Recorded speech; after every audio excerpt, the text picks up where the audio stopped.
And right now, selling cash value life insurance is just amazing. And you'll notice I'm gonna keep calling it that.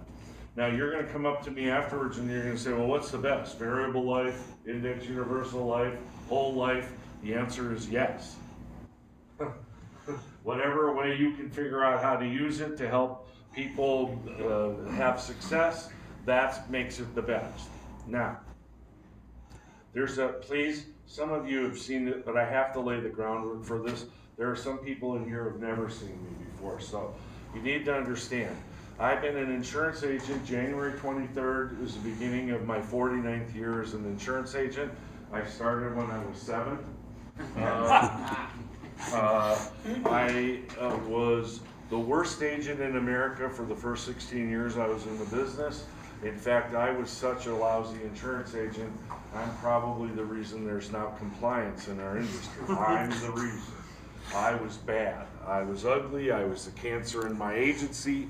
I destroyed so many agents' careers it was beyond understanding, because I'd put my arm around them. I'd say, you know, it's a great company.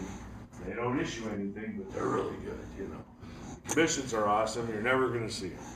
You know, if you don't suck up to the manager, you're not going to get any of the phone-ins. That's who I was for 16 years. And the only reason I survived is I worked for a company called Bankers Life and Casualty, who had leads. You want to know how bad of an agent I was? I had an agent, we used to have a guy named Paul Harvey. Anybody ever heard of him? Advertised for us? The White Cross Plan. We got a postcard one time in the mail, and it says on the postcard, it says, "Dear Paul Harvey, God bless you, Paul Harvey. Will you please send an agent to our home to sell us insurance?" I blew that sale.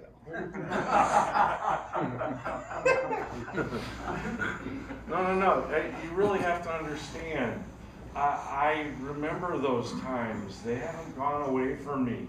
So I understand the struggles we all have trying to figure out. And I still believe the hardest thing in the industry, period, no doubt about it, is 99% of the agents in our business don't have enough appointments. Period. End of quote. I gave a speech. I've been doing live speeches now for about 6 weeks.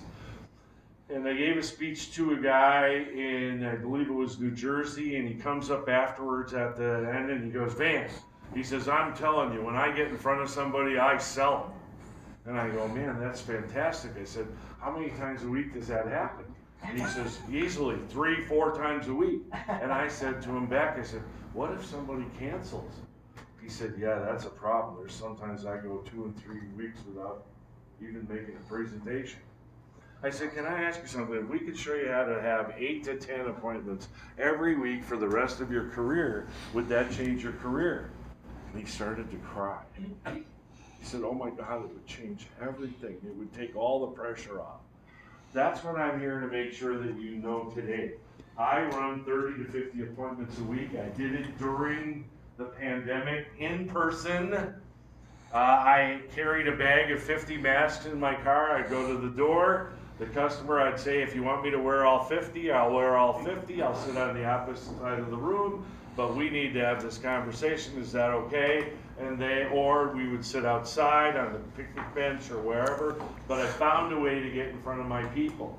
The reason I'm telling you that is it's not about me. It's about, if you make a decision that you want to find a way to serve, you can do it. It's just that simple.